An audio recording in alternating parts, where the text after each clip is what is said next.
Hello friends, गाड़ी XUV 500 बड़ी अजीब सी प्रॉब्लम है नॉइस की। इस गाड़ी में नॉइस ढूंढते ढूंढते परेशान हो गए। जब ये गाड़ी नॉइस के लिए सर्विस सेंटर में गई, महिंद्रा वालों ने इसके लोअर आर्म को चेंज कर दिया, लेकिन ऑनर ने बताया साहब फिर भी प्रॉब्लम सॉल्व नहीं हुई पूरी तरह से, नॉइस फिर भी आ रही है। और उस नॉइस को ढूंढने के लिए हमने पूरी गाड़ी खोल दी, एक एक करके पार्ट निकाल दिए। हमें वो नॉइस का पॉइंट भी मिल गया, कहाँ से नॉइस है। 1 रुपये का खर्चा नहीं है, सिर्फ थोड़ा सा लॉजिक, दिमाग और थोड़ी सी मेहनत की ज़रूरत है। और वो चीज़ें अगर सही जगह पे लग जाएं, सटीक पॉइंट मिल जाए, तो आपको बेवजह खर्च करने की ज़रूरत नहीं पड़ेगी। बस वही यूनिक चीज़ आपके साथ शेयर करूंगा जो काफ़ी मेहनत के बाद हमें मिली है।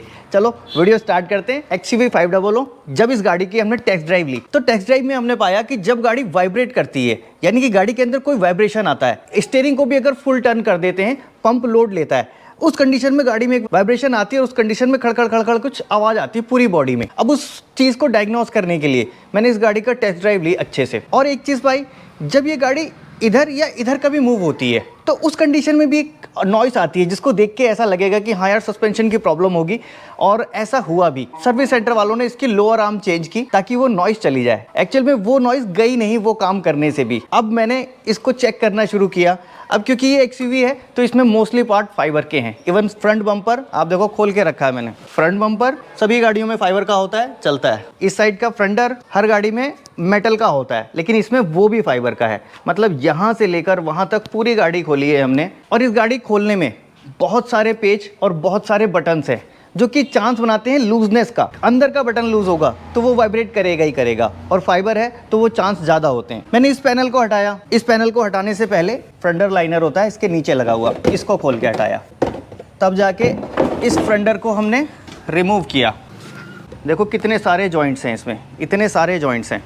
और ये फाइबर का है, मेटल नहीं है। इसको हटा के रखते हैं साइड में।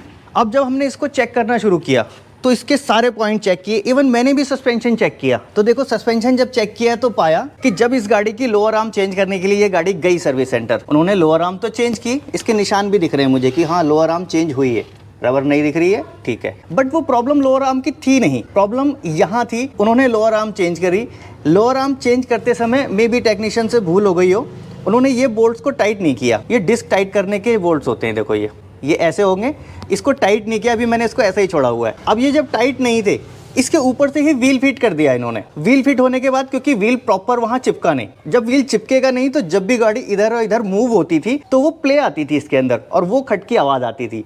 ऑनर का भी यही कहना था कि जब वहां से आई गाड़ी तो वो आवाज़ थोड़ी सी बदल गई, पहले अलग थी अब थोड़ी सी अलग फील हो रही है। मैं जब भी काम करता हूँ ना, तो ऑनर की सारी बातों को सुनता हूँ, समझता हूँ कि वो क्या कहना चाह रहे हैं। फिर उस चीज़ को कई बार वो लैंग्वेज मैच नहीं करती, तो उन चीज़ों को प्रैक्टिकल करके देखता हूँ, तब समझ में आता है। देखो ये एक नॉइस का पॉइंट मुझे ये मिला कि नॉइस इसी की वजह से थी। दूसरा देखो, एक ये वायर है जो कि डिस्पॉइंट की इन्फॉर्मेशन देता है क्लस्टर को। ये वायर यहाँ से टूटा हुआ था, मे बी शायद वो आर्म चेंज करते समय किसी से टूट गया होगा। ये टूटा हुआ था और ये यहाँ टकराता था। ये देखो आप 2 निशान बने हुए दिख रहे हैं, ये दोनों निशान बने दिख रहे हैं। ये यहीं पे टकराता था बार बार, और ये कुछ अलग ही टाइप की आवाज़ निकालता था, कुछ घिसने की, कुछ रगड़ने की, उस टाइप की आवाज़ थी। मैंने ये पॉइंट देख लिया, ठीक है इसकी नॉइस होगी। मैंने ये पॉइंट देख लिया, 2 नॉइस मिल गई। तीसरी नॉइस अभी भी बाकी थी, जो वाइब्रेट करते समय आती थी। वो नॉइस देखो कहाँ मिली, फ्रंटर हटाने के बाद। अब आप ये देख लो, एयर का इंटेक के लिए पाइप लगाया है इतना बड़ा। नॉर्मली कार्स में क्या होता है, देखो एयर फिल्टर है, ये देखो ये एयर फिल्टर है। नॉर्मल कार में क्या होता है, यहाँ लगा होता है और इसका इंटेक सामने दे दिया जाता है। बस यहीं से एयर इंटेक करती है, फिल्टर करके अंदर चली जाती है। अब लेकिन इसमें कंपनी ने क्या काम किया, इसमें यहाँ से एक पाइप लिया, और ये जॉइंट है, इन सारे पाइप में जॉइंट है, ये देखो। और इस पाइप को घुमा के यहाँ लेके आए, फिर इस पाइप को यहाँ राउंड किया, फिर यहाँ से इसको एयर इंटेक कराई। लॉजिक कुछ बहुत ज्यादा मेरे समझ में नहीं आता क्यों कराया ऐसा, लेकिन चलो वो तो कंपनी का मैटर है, उनकी डिजाइन है, उनका R&D है, उनका काम वो जाने। अब इसके साथ क्या हुआ, नॉइस के चांस बढ़ गए। कितने चांस? पहला नॉइस का पॉइंट जो मुझे मिला वो देखो, माइक इधर करता हूँ आपको समझ में आएगा। जब गाड़ी वाइब्रेट करती थी ये नॉइस आती थी। दूसरा एक पॉइंट, यहाँ पे जो ये बटन है ये लूज है, ये प्लास्टिक बटन से, इसको कायदे से फिक्स होना चाहिए था ताकि इसके अंदर लूजनेस ना रहे। अगर इसका डिज़ाइन बनाया भी आपने ऐसा, तो कम से कम ऐसा करते कि ये वाइब्रेट करते समय आवाज़ ना निकाले। दूसरी एक आवाज़ मुझे कहाँ से मिली वो दिखाता हूँ। ये देखो आप, ये देख रहे हो, ये पूरा हिलता है जब वाइब्रेट करता है। ये क्लैंप लूज है और एक समय के साथ ये लूजनेस आनी जायज़ है, ये होगी ही होगी। अगर इसको डिज़ाइन से ऐसा बनाया गया तो इसका प्रॉपर इंतजाम भी करना चाहिए था। अब आप देखो ये छोटा सा पॉइंट है, यहाँ से नॉइज़ क्रिएट हो रही है और इसके लिए कितना काम किया जा रहा है। कभी सस्पेंशन चेंज हो रहा है, कभी कुछ हो रहा है, फिर भी प्रॉपर सेटिस्फेक्शन नहीं आता।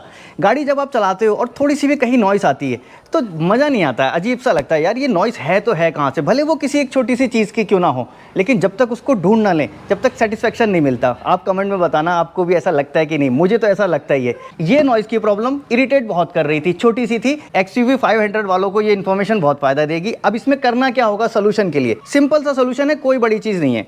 पहले सबसे तो हमको ये डक्ट खोलनी है। ये जो डक्ट लगा रखी है इन्होंने पूरा राउंड घुमा के, इसमें 2 क्लैंप हैं। ये क्लैंप ही लूजनेस का पॉइंट है और अब हमको काम वो करना होगा जो कंपनी को करके एक्चुअल में देना चाहिए था। क्लैंप खोल के इसके अंदर हमें फिक्स करने के लिए रबर चाहिए होगी। ये रबर जो हम योगा मैट यूज़ करते हैं उसका एक टुकड़ा है और इसके ऊपर मैंने सोल्यूशन लगाया। सोल्यूशन लगा के इसको चिपकाऊंगा क्योंकि ये मोटा वाला है। यहाँ पे जब ये बॉडी से टकराता था तो अब जब ये टकराएगा तो ये नॉइस नहीं बनाएगा क्योंकि ये सॉफ्ट रबड़ होता है और इसको मैंने अच्छे से चिपका भी दिया है यहाँ पे सोल्यूशन लगा के। अब दूसरा नंबर आता है क्लैंप का। देखो क्लैंप के अंदर जो लूजनेस है उसको टाइट करने के लिए मैंने इसके अंदर एक ट्यूब का टुकड़ा लगा दिया। गाड़ी के अंदर जो टायर है उसके अंदर ट्यूब है, ट्यूब को काट के यहाँ लगा दिया, प्रॉपर मैच कर गया। अब ये बिल्कुल फिक्स होगा क्योंकि यहाँ पे लूजनेस ही नहीं बचेगी जो इसको हिलने का पॉइंट मिले। अब इसको लगा के ये बोल्ट हम टाइट कर देंगे। दूसरी तरफ भी एक क्लैंप ऐसा ही और है, वहाँ पे भी एक छोटा टुकड़ा मैंने लगाया। अगर ये ज़्यादा बड़ा लगा देता तो इसके स्लॉट मैच नहीं करते, इसलिए मैंने छोटा टुकड़ा लगा दिया और अब इसको यहाँ पे टाइट कर दिया। क्लैंप तो हमने फिक्स कर दिया। अभी जो हमारे प्लास्टिक बटन लगे हैं, लॉक लगे हैं, यहाँ पे भी लूजनेस है, इसको रिमूव करेंगे हम। पहले रिमूव करने के लिए बड़े आसानी से इसको खोल लिया जाता है। अगर प्रेशर अंदर देंगे तो ये खुलेगा नहीं, हल्का प्रेशर देके इसको खोलेंगे। रबड़ का एक वैसा ही टुकड़ा छेद करके यहाँ लगा देंगे और इसके अंदर इस बटन को टाइट करेंगे। पहले प्लायर से इस बटन को पूरी तरह से टाइट करूँगा ताकि ऐसा ना हो कि वो बाहर ही लॉक हो जाए। अब देखो नॉइस, कोई खड़खड़ाहट नहीं। मैंने आज की जो वीडियो बनाई थी, हो सकता है कुछ लोगों को लगेगा कि बोरिंग है, लेकिन कुछ XUV 500 वालों के लिए बहुत फ़ायदेमंद साबित होगी। अगर आपको ये वीडियो अच्छी लगी होगी तो प्लीज़ लाइक ज़रूर कर देना। और इस गाड़ी की हम मेजर सर्विस कर रहे हैं जिसमें एक एक पॉइंट को कवर कर रहे हैं। जल्दी वो वीडियोज़ भी आपको मिलेंगी। चैनल को सब्सक्राइब कर लीजिए अभी तक अगर नहीं किया है तो, क्योंकि आपका ये सब्सक्राइब बटन मुझे बहुत मोटिवेशन देता है। मिलूंगा नेक्स्ट वीडियो में ऐसे ही किसी इंटरेस्टिंग टॉपिक के साथ। Thanks for watching.